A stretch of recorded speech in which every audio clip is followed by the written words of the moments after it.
ధన్యవాదాలు అధ్యక్ష. పరమ పవిత్రమైన దేవదేవుడి ప్రసాదాన్ని కల్తీ చేసిన విషయం పైన ఈరోజు చర్చించడం బాధాకరమైన ఈ సమస్య ఒక కల్తీ లడ్డూతోనే పోలేదు అధ్యక్ష. ఇందాక రవికుమార్ గారు అట్లాగే నరేంద్ర కుమార్ గారు వీళ్ళందరూ చెప్పిన విధంగా హిందూ ధర్మం పైన జరుగుతున్న దాడిగా మనం పరిగణించాల్సిన అవసరం ఉంది అధ్యక్ష.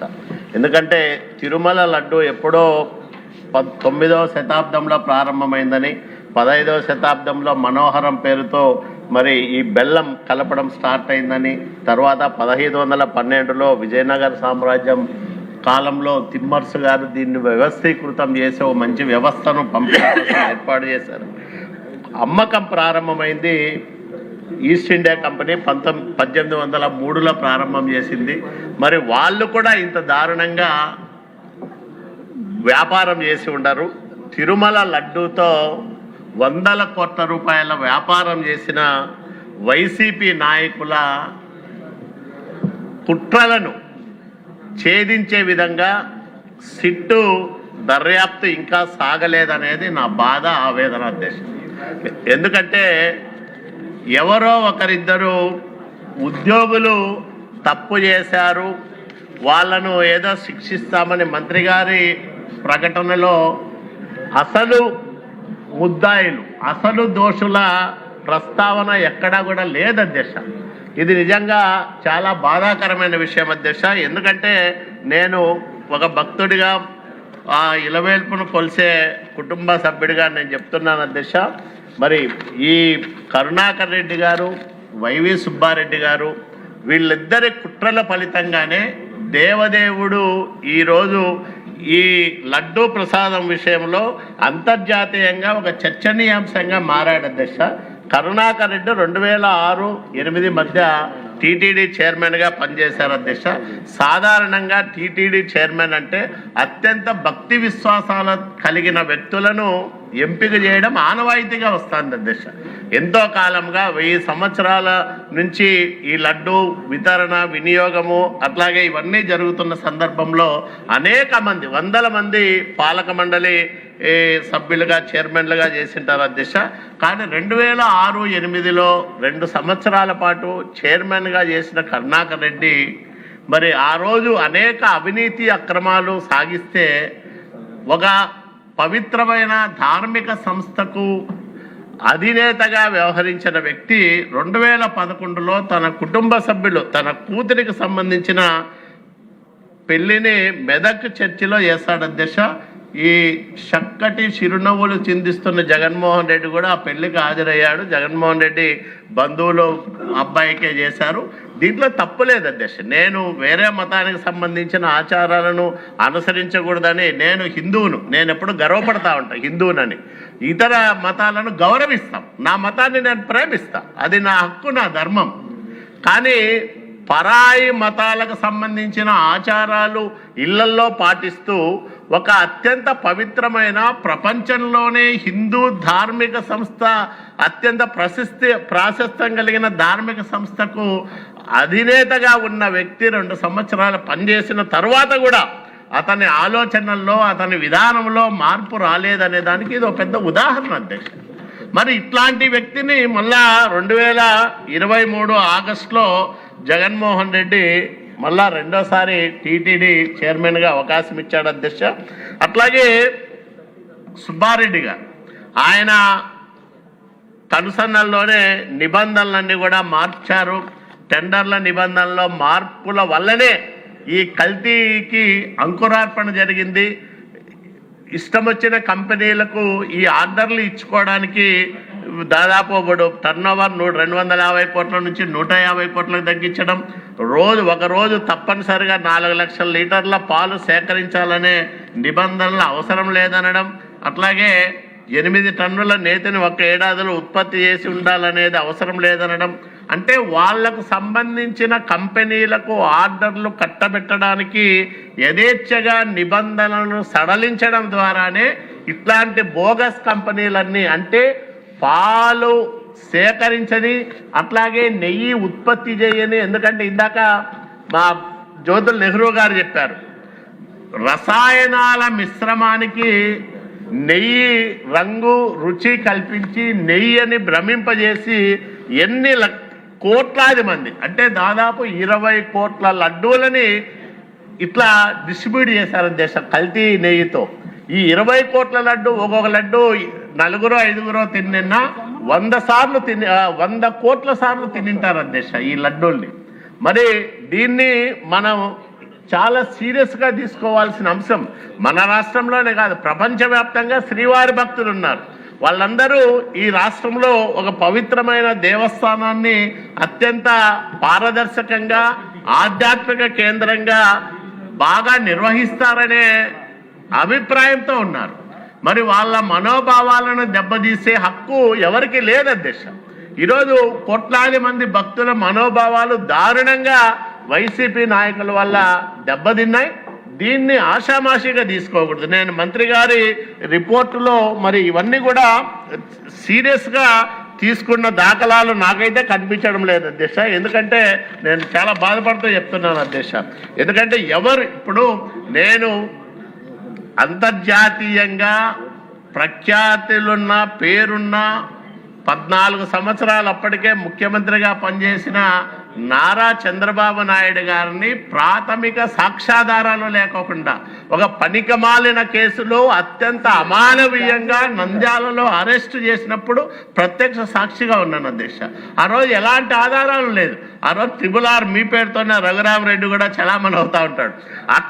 అతన్ని అడిగితే అతన్ని నేను వాట్సాప్లో పంపిస్తాను, నేను కోర్టుకు సమర్పిస్తానని చెప్తాడు.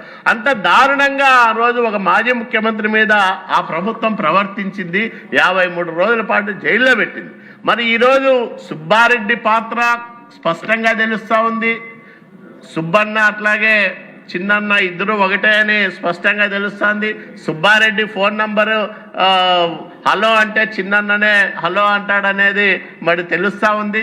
అట్లాగే అతని వల్లనే ఎంపీ నివాస్లోనే ఈ లావాదేవీలకు సంబంధించిన చర్చలు జరిగినాయని చెప్తా ఉన్నారు. అట్లాగే పర్చేజ్ కమిటీలో ప్రత్యేక ఆహ్వానితులుగా కరుణాకర్ రెడ్డి, చెవిరెడ్డి భాస్కర్ రెడ్డి వెళ్ళారని చాలా స్పష్టంగా మరి పర్చేజ్ కమిటీ సభ్యుడైన మా జ్యోతుల్ నెహ్రూ గారు చెప్తా ఉన్నారు. ఇన్ని రకాల ఆధారాలు ఉన్నప్పుడు ప్రభుత్వం, మీ ద్వారా నేను మంత్రి గారికి ఒకటే అడుగుతా ఉన్నా, ప్రభుత్వం ఇంత స్పష్టమైన ఆధారాలు లభించిన తర్వాత కూడా అసలు దోషుల విషయంలో ఎందుకు మేషాలు లెక్కించాల్సిన అవసరం ఉంది అని నేను అడుగుతా ఉన్నాను అధ్యక్ష. ఎందుకంటే ఇది చాలా సీరియస్ అంశం. ఇది సనాతన ధర్మం పైన సైతాన్లు జరుపుతున్న దాడిగా మనం అందరూ కూడా పరిగణించాలి అధ్యక్ష. ఇది ఆషామాషి వ్యవహారం కాదు అధ్యక్ష. సనాతన ధర్మం పైన సైతాన్లు జరుపుతున్న దాడిది, ఇది వేరేది కాదు. కాబట్టి దీన్ని ఇంత ఆషామాషిగా తీసుకుంటే అది కరెక్ట్ కాదు. భక్తుల మనోభావాలను గౌరవిస్తూ వాళ్ళ దెబ్బతిన్న మనోభావాలను మళ్ళీ పునఃప్రతిష్ఠ చేసే విధంగా ఈ ప్రభుత్వం చర్యలు తీసుకోవాలంటే దీనికి ఎవరైతే బాధ్యులు ఉన్నారో వైవి సుబ్బారెడ్డి కానీ భూమన కరుణాకర్ రెడ్డి కానీ వాళ్ళిద్దరిని ముద్దాయిలుగా చేర్చాలి. అట్లాగే ఈ దాడుల వెనక హిందూ ధర్మం పైన జరుగుతున్న దాడుల వెనక అసలు ఎవరైతే ఉన్నారో జగన్మోహన్ రెడ్డిని విచారించాలి. వీళ్ళిద్దరిని ముద్దాయిలుగా చేర్చి జగన్మోహన్ రెడ్డిని విచారిస్తానే అసలు నిజాలు బయటకు వస్తాయి అధ్యక్ష. లేకపోతే ఎవరు ఆడ పనిచేసే ఉద్యోగస్తులు వాళ్ళు ఏం చెప్తారు అధ్యక్ష, పైన చైర్మన్ ఏం చెప్తే అది చేస్తారు. చేసే వాళ్ళు కాదు అధ్యక్ష, చెప్పిన వాళ్ళు చేయించిన వాళ్ళు అసలు దోషులు అవుతారు. కాబట్టి ఇప్పుడు ఈ కమిటీ, ఏకసభ్య కమిటీలో టర్మ్స్ ఆఫ్ రెఫరెన్స్లో ఏమన్నా మార్పులు తీసుకొస్తారా, లేకపోతే ఇక్కడ మంత్రి గారి స్టేట్మెంట్లో విషయం చెప్పారు. ఇప్పటికే ఇది 6/5/2025 నాటి ఛార్జ్ షీట్ నంబరు సిట్ 01/2025 సమర్థవంతమైన కోర్టులో దాఖలం చేయడం జరిగింది. మనీ ట్రయలు, అదనపు నిందితులు మరియు టీటీడీ అధికారుల పాత్రపై తదుపరి విచారణ కొనసాగుతోంది అని అన్నారు. ఇప్పుడు తదుపరి విచారణనైనా అసలు దోషులను తేల్చే అవకాశం ఉందా? ఈ సభ ద్వారా కోట్లాది మంది, 100 కోట్ల మంది శ్రీవారి భక్తులకు మంత్రి గారు ఒక అభయం ఇవ్వాలి. ఎస్, మేము నిజమైన దోషులను పట్టుకోబోతా ఉన్నాం, వాళ్ళను శిక్షించబోతా ఉన్నాం సుబ్బారెడ్డిని కరుణాకర్ రెడ్డిని బోర్డులో నిలబెడతాం, శిక్షిస్తామనే నమ్మకాన్ని ధైర్యాన్ని శ్రీవారి భక్తులకు కల్పించాల్సిన బాధ్యత ప్రభుత్వం పైన ఉంది అధ్యక్ష. కాబట్టి నేను ఒకటే మీ ద్వారా ఈ ప్రభుత్వానికి విజ్ఞప్తి చేస్తా ఉన్నాను అధ్యక్ష, అసలు దోషులను వదిలేసి తూతూ మంత్రంగా విచారణలు చేస్తే మరి అది కరెక్ట్ అయిన విధానం కాదు. దయచేసి నేను మీ ద్వారా గౌరవ మంత్రి గారి స్టేట్మెంట్లో చాలా మరి సాంకేతికంగా వివరించారు తప్ప అసలు దోషుల పేర్లు కానీ వీళ్ళ హయాములో ఇది జరిగిందని కానీ, సుబ్బారెడ్డి చైర్మన్ గా ఉన్నప్పుడే ఈ నిబంధనలన్నీ సడలించారు కాబట్టి ఆ నిబంధనల సడలింపే దీనికి మూల కారణమని చెప్పారు. కానీ ఎవరు చేశారు, దీనికి ఎవరు బాధ్యులు అనే విషయంలో మరి స్పష్టత లేదు అధ్యక్ష ప్రకటనలో. దయచేసి నేను మీ ద్వారా ఒకటే విజ్ఞప్తి చేస్తా ఉన్నా, ఎందుకంటే ఇందాక సభ్యులందరూ చెప్పారు, ఒక తిరుమల లడ్డూను అపవిత్రం చేయడం ద్వారా మనం మామూలుగా చూస్తుంటాం అధ్యక్ష, పురాణ గాథల్లో ఋషులందరూ కూడా యజ్ఞాలు యాగాలు చేస్తూ ఉంటే రాక్షసులందరూ దానిలో ఏదంటే అది వేసి ఆ యజ్ఞాలని భగ్నం చేసి రాక్షసానందం పొందుతూ ఉంటారు. అట్లాంటి ఆనందం పొందారు అధ్యక్ష వైసీపీ నాయకులు తిరుమల లడ్డూను అపవిత్రం చేసి. ఎందుకంటే హిందూ ధర్మాన్ని మేము దాడి చేసాము, ఆ ధర్మాన్ని మేము అపవిత్రం చేస్తున్నామని ఆ రకమైన రాక్షసానందం పొందారు వైసీపీ నాయకులు. కాబట్టి దాన్ని మీరు చాలా సీరియస్గా తీసుకొని తదుపరి ఛార్జ్ షీట్లో వీళ్ళిద్దరూ ముద్దాయిలుగా ఉంటేనే మరి భక్తులకు కూడా ఒక నమ్మకం వస్తుంది. ఎవరైతే స్వామి జోలికి వెళ్తారో వాళ్లకు కఠిన శిక్షలు ఉంటాయనే ఒక నమ్మకాన్ని విశ్వాసాన్ని కల్పించాల్సిన బాధ్యత ఈ ప్రభుత్వం పైన ఉందని మీ ద్వారా నేను మంత్రి గారికి మళ్ళీ విన్నవించుకుంటూ, ఆ ఏకసభ్య కమిషన్ టర్మ్స్ ఆఫ్ రెఫరెన్స్ లో కూడా కేవలం భవిష్యత్తులో ఇట్లాంటివి పునరావృతం కాకుండా తీసుకోవాల్సిన చర్యల గురించే ఉందా, లేకపోతే ఒక విషయం చెప్పారు అధ్యక్ష, దాంట్లో కూడా అధికారుల పాత్రను కూడా నిర్ధారిస్తామని. అధికారులే కాదు అధ్యక్ష, అధికారులతో పనిచేయించిన వాళ్ళ పాత్రను కూడా నిర్ధారించే విధంగా మరి ఈ దర్యాప్తు కొనసాగాలి. ఏకసభ్య కమిషన్ రికమెండేషన్లు, ఎందుకంటే చాలా పవిత్రమైన ధార్మిక సంస్థకు భక్తుల మనోభావాలు దెబ్బతీయని వ్యక్తులను అప్పజెపితేనే ఆ పర్పస్ సర్వ్ అవుతుంది.